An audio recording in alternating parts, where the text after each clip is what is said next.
Welcome to the Utah Built podcast, highlighting the businesses, brands, people, and personalities that are uniquely Utah built. I am Jared Banks alongside Kimball Kjar, and if you want to check us out on all your social media platforms, wherever you get your podcasts, you can check out previous episodes with people like John Kimball from Real Salt Lake, Jim Olson, president of the Utah Jazz, and today our guest from Traeger Grills, Jeremy Andrus. How are you, brother? I'm great. It's good to be here. It's good to have you here, actually, I should say. This is a Welcome vibe to Traeger. sure right here. This is a vibe. You know, we made this ourselves. It's just a bunch of movie posters that team got together and glued them to the wall. It's Traeger art. That's fantastic. I mean, and then the last barbecue poster. Mason, can we get a still of this to show the last barbecue? That may be my favorite thing in here, and I only just noticed it as we sat down. We may need to get some copies put on. Isn't that beautiful? Yeah. You guys may need to sell that. That was a gift. I loved it. Yeah. The only way that gets better is if R2-D2 is the smoker. That's the only improvement that I would make on I love that idea. Just pop the top and, you've got the brisket right on top. He's looking for a job in brand development over here. So that'll be our May 4th product launch.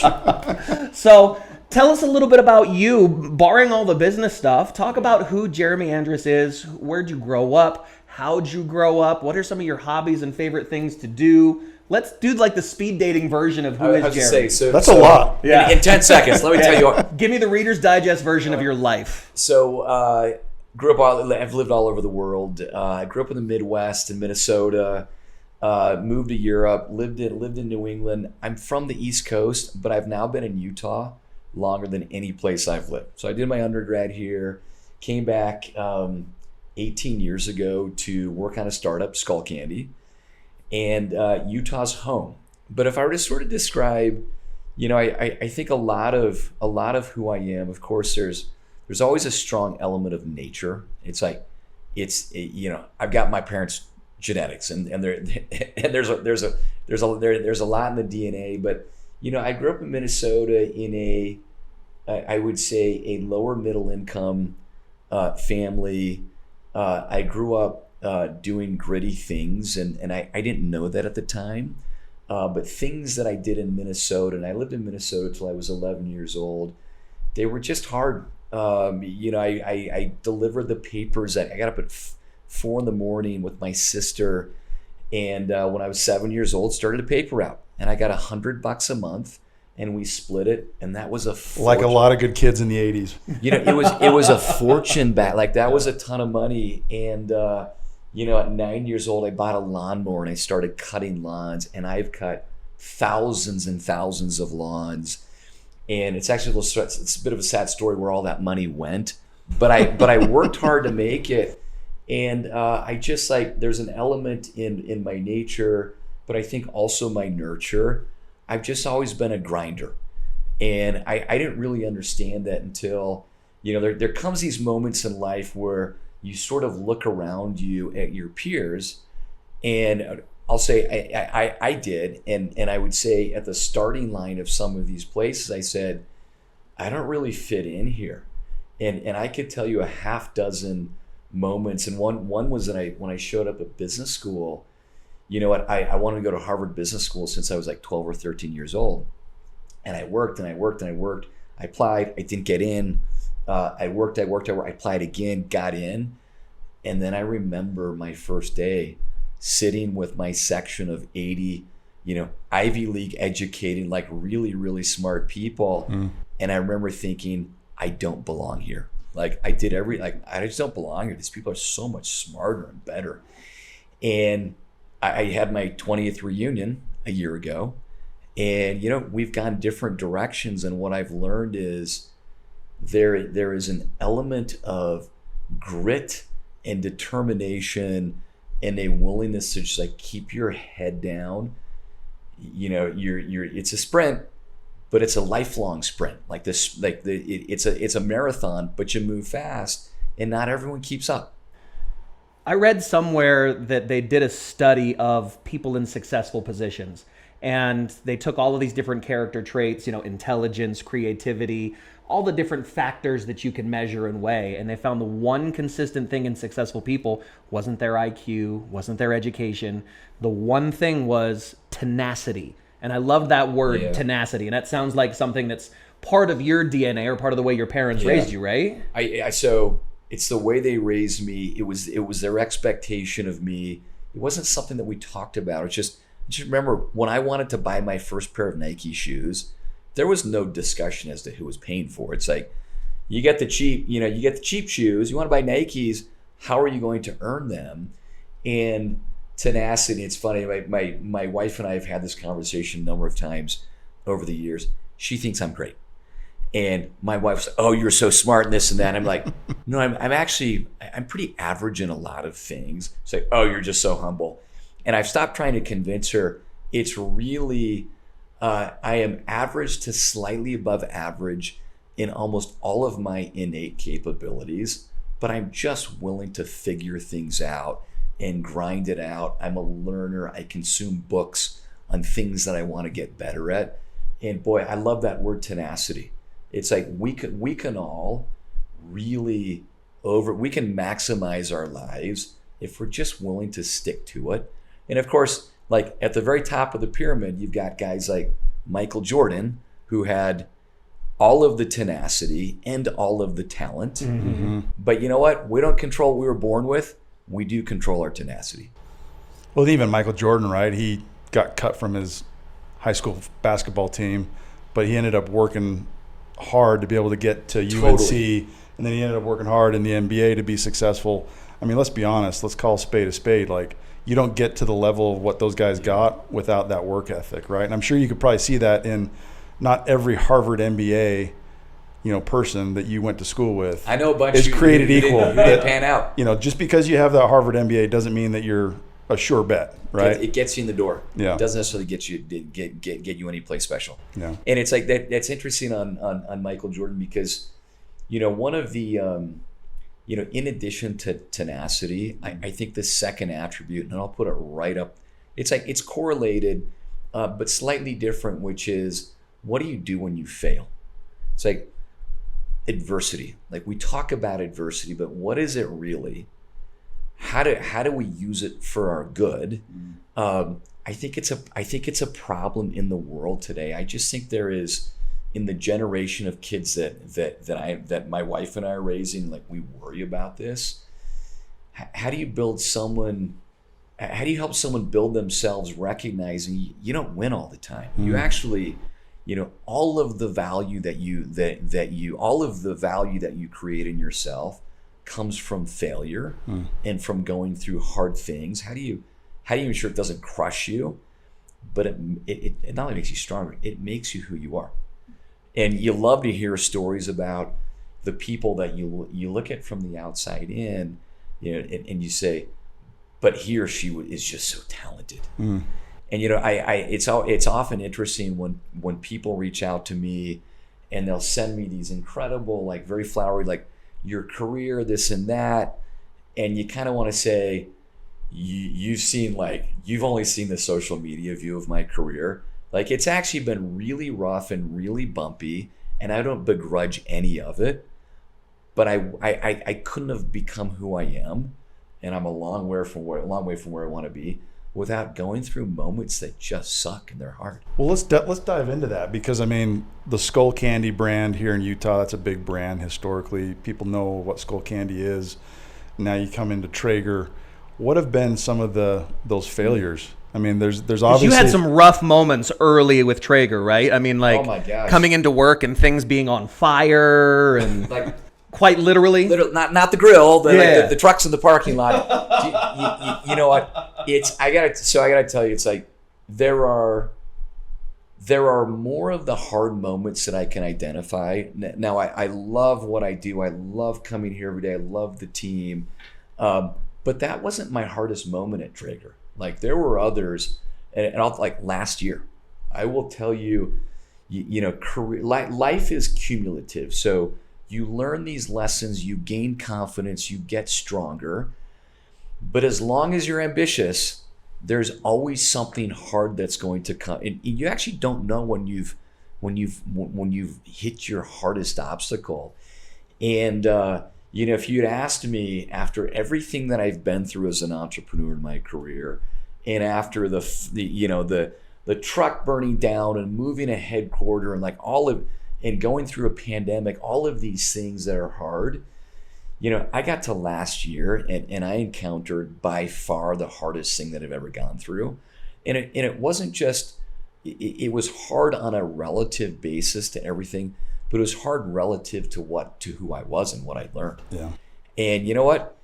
There's a phrase that I've always liked, which is we have not built our defining product. And because as soon as when a consumer brand says, oh, we built our defining product, it's like, well, that was last year. So if you defined yourself last year, what does it look like 10 years from now? And I sort of feel like life is, I look at life in a similar way, which is I haven't had my defining experience. If I have, if I say, look, my defining experience happened in my 30s, what is left? Yeah, where's the hope? You just riding off into the sunset at that point? Which to me would be boring as could be. So you learn to chase hard things in discomfort, but you don't plan them. I would never have planned last year, and honestly, it almost broke me. I got 6-7 months in, and I'm like, boy, if I can hand over the keys. I've paid off my Subaru, my day trading debts, our mortgage, business school debt. This is misery. And so when you're forced to dig deep and really navigate adversity, not in a way that doesn't crush you, but in a way that is going to make you stronger, it's a beautiful thing. But it's not always beautiful in the middle of it. Yeah, to be able to look at adversity as the opportunity it's a characteristic that's not easily come by, right? It's not. And I spent a lot of time thinking about that last year. And, as I look back in all of the years of not just my career, but my life, the years that I think about are the ones that I went through something hard. And, take me back to 2017. It's like we could do no wrong in this business. We were just white hot. But that's not a period of time that I think a lot about. And what you just described, I just think I figured out last year, I'm a lot of years into life in my career, and I finally figured out, how do I think about adversity not as positive in the rearview mirror? Because we always do. We always say, boy, I went through that and it made me stronger. But how do I get more out of it? Because in the middle of it, I say, I know what I'm going through. I know why this is hard, and I know who I can become because of this. And one of the examples I think a lot about, I love to work out 6 days a week, super early in the morning. And for me, working out isn't about just doing it and maintenance. I love to work out to the point of almost nausea and puking. Mm-hmm. When I run up a mountain, which I do 2 or 3 mornings a week, it's if it didn't really, really make me ill close to the top, then it's I get down and why did I waste my time doing that? And that is a sick part of Jeremy. And wait a minute, are you just casually jogging up Timpanogos and back in the mornings? There's Timpanogos too small. It's too small, too far. Okay, I was too small. Where else are you gonna go? Mount Olympus is out my back door. Okay, and but when I do it, or when we're lifting weights, we're doing something we're looking in the mirror saying, this hurts, but it's making me stronger. It's making me better. That notion, anything I do in life that's hard, if in the middle of it, the way that when I'm running up a mountain, I know my legs and my lungs are getting stronger, when I'm lifting weights, whatever, is getting stronger, I really tried to implement that. And I read a lot, and if you've read any of David Goggins and he Jocko takes Willink, and he takes it to another level. He takes another level, but then you have people I read a bunch of Brene Brown that taught Rising Strong, and she talks about going through really hard things, and when you're in the messy this messy middle, it's hard, and you know what? You can't shortchange it. You can't circumvent it. You have to go through it. But just acknowledge, this is where I am. This is who I'm going to become. And then suddenly adversity it's more palatable. It's a little bit more intriguing. And it gives you a lot more confidence because you don't have to be crushed by the burdens of what's hard. Mm-hmm. You can say, Well, if it crushes you, then it was just too much. You go find something else to do. But if you go through it the right way, I just think I got more out of it by having the right attitude than by saying it's going to suck, I'm going to get through it, and I'm going to look back and be stronger. So like that was something that I've always loved. I've always loved the Chinese proverb, best time to plant a tree was 20 years ago. Second best time is today. Like there's so many trees I wish I'd planted 20 years ago. As long as I plant them today, that's what I got. It's the best I can do. Yeah. The term I always use with my kids is fail successfully.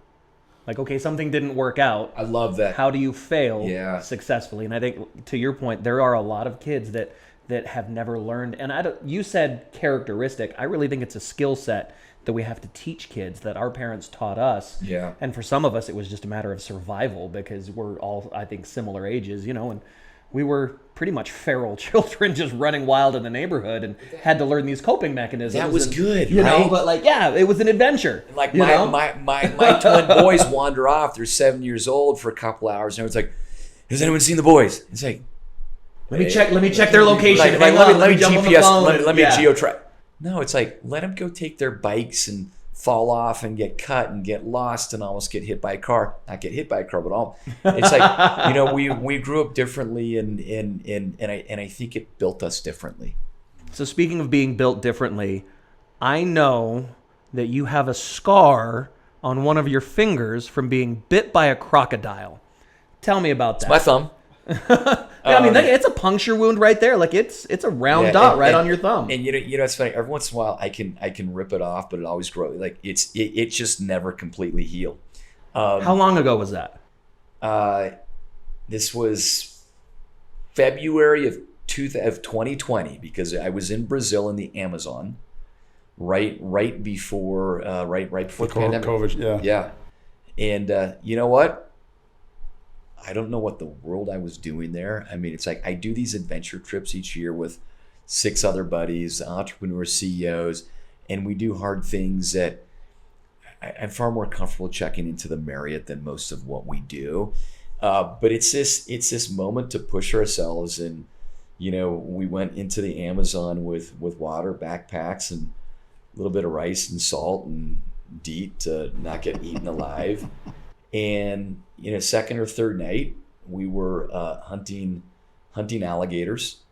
And when I say we, that sounds really macho. I don't hunt alligators, but we had a guy who knew how to throw a spear and pull the rope in, and we got a great alligator. What do you do when you kill an alligator? Like a caiman. It was like this long. And it was delicious. Like tastes just like chicken.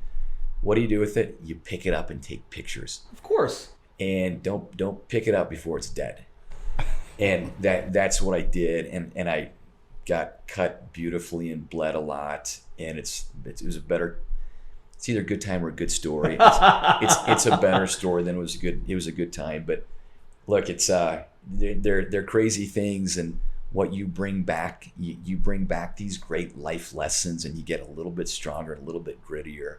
Particularly when you're a CEO and you spend way too much time in like wonderful rooms like this.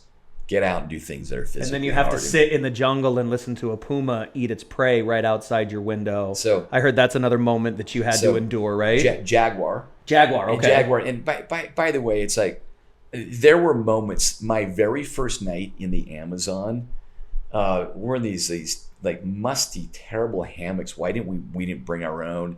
And we all got scabies. I mean, it was a rough experience. But the first night, we're in the Amazon. I'm hearing animals everywhere. Like you're literally hearing jaguars attack their prey, and they're not that far away. And I'm sure a human tastes good to a jaguar.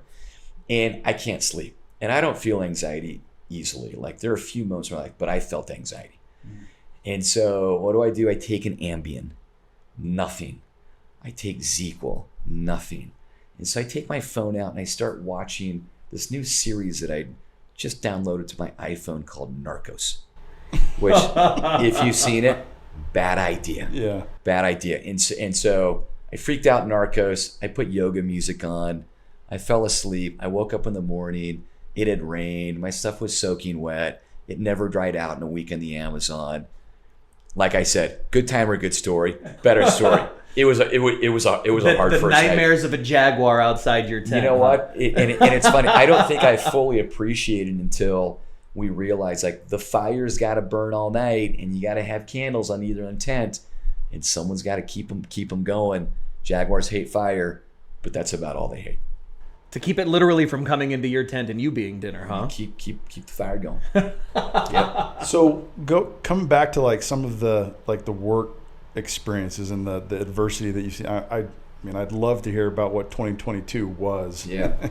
If you want to delve into that, Me too. But you know, what's kind of been the lesson? Maybe it was 2022 that taught you this. What was the lesson that you wish you'd known? You know, maybe 20 years ago when you were maybe planting those trees, or you know, what's kind of the one lesson that you think you wish you'd known? So I'll share it. And one of the things that I've learned is that I really try and listen to the wisdom of other people. Like I really value when people share experiences, and sometimes I'm actually able to internalize it, and other times I've got to learn it on my own. And like I always appreciate the wisdom, but this is something. So I'll share it with you. And if someone told me this 20 years ago, it wouldn't have meant anything to me. But you know, we had some hard early years at Traeger, but we managed to build a really great business, and we had many years where white hot private business. We eventually chose to take it public, and literally in the same quarter that we took it public, we went public on July 29th of 2021. Mm-hmm. And you know, where if you sell something that belongs in the home, you can do no wrong. But we've been growing for years heading into the pandemic. We went public on July 29th. We announced our first quarter of earnings. And what happened in that quarter was supply chain just disintegrated. In transportation costs, we import from Asia, big, heavy boxes. The cost of a 40-foot container, which like that may not mean much until you fill up 8,000 of those in a year, went from $1,500 to $20,000. Wow. And we went from being a very profitable business, our margins got crushed. And we sort of built a plan, we got lean, and then 6 months later, you know, there's a war in Ukraine, gas prices are through the roof, inflation, and consumers are done buying stuff for their homes. They want to travel. They want to go spend money on experiences because they've been locked up somewhere. And so we're sitting on a ton of expensive inventory. Consumer demand has fallen off. We've got $400 million of debt on our balance sheet. And, you know, the last time I've been so hyper-focused on liquidity is when I ran a $500,000 headphone brand called Skullcan. We'd look at our bank account every day and say, we got positive $500, we're overdrawn $500, no problem. Like we'll go sell some product down the street. And, you know, we're a $750 million business, and liquidity is thin. We've got to let 100 people go. We are a community internally the same way that Traeger is a community from a brand perspective. And you know what? It was just ugly, and it was hard. And it's harder when you care about your team, you care about what you're building. I last wrote a resume in May of 2002, like as I was graduating from business school, have not updated. I do this because I love it. I do it for fun. I love what Traeger stands for. And most of all, I love the team. So suddenly you're disciplined. You're like this dad that's disappointing 700 children around the world. And 100 of those children, he said, I can no longer afford like whatever it is. And it was really hard because, you know, I didn't know if we were going to make it. It was messy. It was complicated. And I got 6 or 7 months into this and really started in October of 2021. And I just remember looking in the mirror a bunch of mornings when I got up and saying, is this the best moment of my life? I've got an amazing wife. I have 6 amazing children. They're between 6 and 14 years old. This is like the golden moment of my life. We no longer, you know, we're not big consumers. And we no longer needed to, I no longer needed to go to work every day to pay for food to put on the table. And yet I was miserable every day. And I said, I can't be miserable for the next 3 or 4 years, because like you start to do the math and say, daughter number 1's in college, daughter number 2's in college. I got 4 summers left with them before they're gone. It's like that time is so precious. And so I'm not a quitter. I've never been a quitter. And I'm willing to assume I've always, pain doesn't scare me, but the thought of being miserable during like the golden moment of my family, it's hard. And there's a period early in my career where I was willing to make any sacrifice. I was single. We didn't have children. I'm traveling to China 6-7 times a year. That's okay. Because all you have in front of you is time until you get to this moment you say, like, I'm in the back half of my career. And my family's like, they're growing up faster than I knew. And so that's when I said to myself, it had nothing to do with we're gonna rebuild this business. It was, I need to learn how to navigate the toughest professional moment with a little bit more grace than anger. Yeah. And it's it took me a while to figure it out, but it is by far the best thing that I have learned. And there are all sorts of things that you can say that are cliche.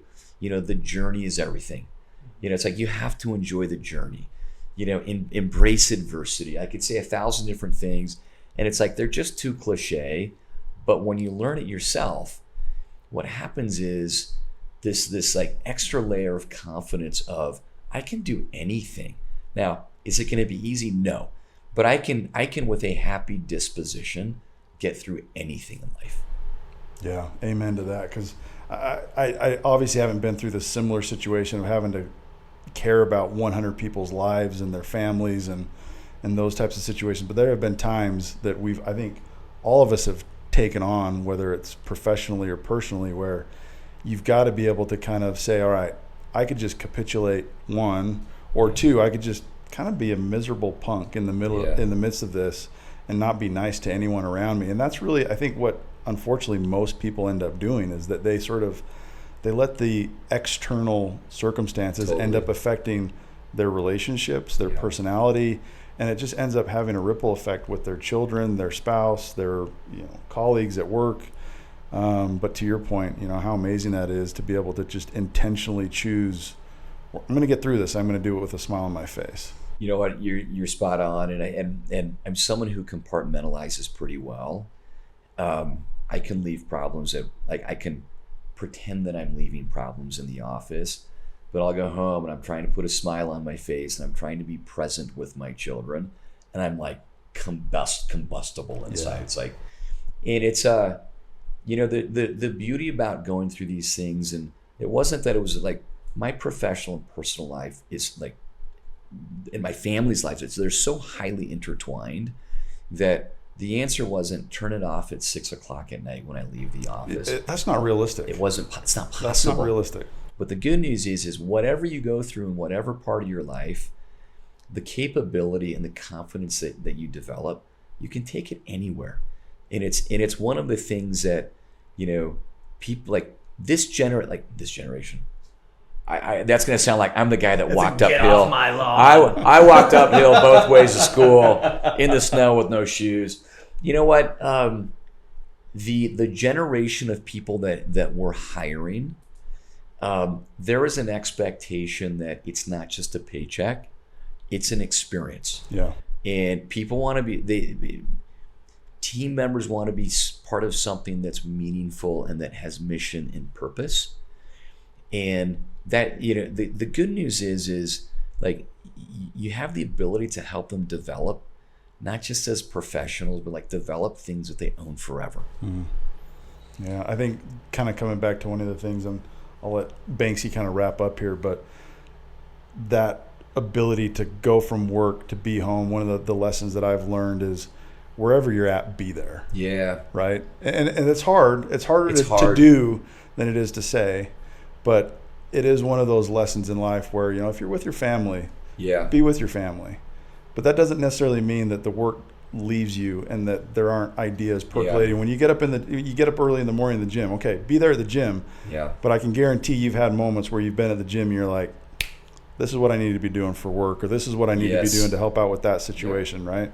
Look, being present is it gets harder and harder. And part of it's that I think our attention spans are just shorter. It's like this instant stimulation delivered to my device, to my watch, to my phone. The other is that, elements of our lives are so much more intertwined. But if you're not present in the things that you do, you just don't do any of them with like real zeal and energy.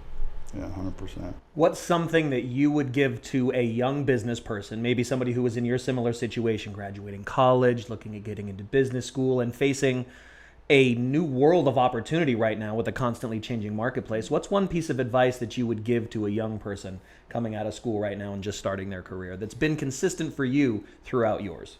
You know what? Boy, that's a good question. I'll share something that I've thought about recently, and this is related. This won't be relevant to a lot of people, but I've always been very ambitious. Like from the moment, like my train of thought hasn't changed since I was 3 or 4 years old. I just remember I articulate myself differently, but I've always been very ambitious, and I wish I'd approached life differently from that perspective. I'm always looking. I was, and no longer. Like, this is something I figured out recently. Always looking at what's next. What's the strategy? What's the future? What's the investment? Where does it take me? And what I realized was I was always planning the destination. I'm always planning the end, which is it's like retirement from your career and it's death in life. Like, why am I so obsessed with getting somewhere? Wake up, acknowledge the grass. The grass under your feet is the greenest grass out there. And if it's truly not, do something different. But if I hadn't been so ambitious, I think I would have done is just shown up every day and said, I'm just going to be a great member of this team. I'm going to create value any way I can. That will lead me someplace, but the someplace matters less than the experience that I'm creating. And it's not just my experience. Like, careers are very self-interested endeavors. How do I show up and actually care as much about the team, as much about other individuals and their success as I do my own? That is a recipe for enjoying the journey. And it's a recipe for being viewed as just like a really great team player. Those are the people who make it far in life. I didn't enjoy a lot of my career because I was so committed to arriving until you get to your first moment of arrival and you're like, this is Is that it? Is that it? It's like, is that it? There's a little emptiness to it. There's right? emptiness. No, it's like the first 24 hours. Boy, that felt good, but wait, What's next? what's next? Like, The sun also rises tomorrow. Yeah, no, it is. So it's like the peak, and I just think figure out how you show up and just be a good team member and create value. Everything else will pan out over time. Be grateful, be a good person, and be present. Done. Love it. Last question. Go for it. You ask it. This is your question. This is the Utah Built podcast, right? As an adopted son of the great Beehive State, what does it mean to you? Thank you for that. To be uniquely Utah built? You know what? Utah's got. There's so many things that I love about Utah. I'm now 22 years of my life I've spent in this state, and we would never leave. And so, I'm gonna say one very specific thing that I've come to appreciate over the last few years. I remember when the pandemic hit, and it was. I use Friday, March 13th as like the day the pandemic hit, because that's the day that I stood in front of my company and said, we're going home, and I don't know when we're coming back. And within 48 hours of the pandemic hitting, Sunday afternoon, I'm on a call with 50 or 60 CEOs from Utah, some of them competitive, but all on the phone asking the question, what can we do for Utah? And I was like, this is incredible. Like, who rallies like 50 very, very successful business leaders in 48 hours and no one's on there for any business reason other than we're Utah. Like, this is a community, and this community matters to us. And I remember talking to, I know CEOs in California and East Coast, and I remember sharing, like, not deliberately, but talking and saying, hey, this is what we're doing in Utah. I'm running this economic impact committee. We've got, this health focused committee, and it's a committee of a dozen CEOs. And like, how did you do that? Like, what do you mean? We just got together on a call and we said, I want you to do this and you to do this, and I'm in for this. And I say that because being Utah built, in my opinion, is about this sense of community that I just don't think exists elsewhere. And it's not just a business community. It's not just, I'm on the board of Silicon Slopes. It's not just technology. It's like, we're proud of Utah, and we identify with Utah as being part of our DNA, and part of it's what's special about what we're building. And so there are 1,000 characteristics I love about Utah, but I love this community feel where we all got to survive. We all want to win, but we actually want others to win and succeed. And as I've watched people during the pandemic, I mean, I had some CEOs move into my neighborhood from Silicon Valley. They show up and they say they didn't exist there, but I want to be part of this. And so I think the same way that culture and this fabric, culture is such a powerful thing. And when you join a strong culture, like when you come to Utah, there's a strong culture in this regard. You want to be part of that because that feels better than like just being on an island and fending for yourself. So I just love that part of Utah. I think that sense is getting stronger every day. 100%. Absolutely beautiful sentiment. And the thing about culture is it only grows when you share it. Totally. Culture doesn't do you any good to keep it to yourself. It is abundant. At its core, Yeah. it's giving a piece of love from yourself to someone else and inviting them in, and then that spreads from there, right? Amen. Thank you so much for your time. From Traeger Grills, happy to have Jeremy Andrus here as our latest guest on the Utah Built podcast. Check out all of our past episodes wherever you get your podcasts, or follow us on social media. On behalf of our entire production team and my co-host Kimball Kjar, I'm Jared Banks for Jeremy Andrus and the entire Traeger family. Thanks for watching Utah Built.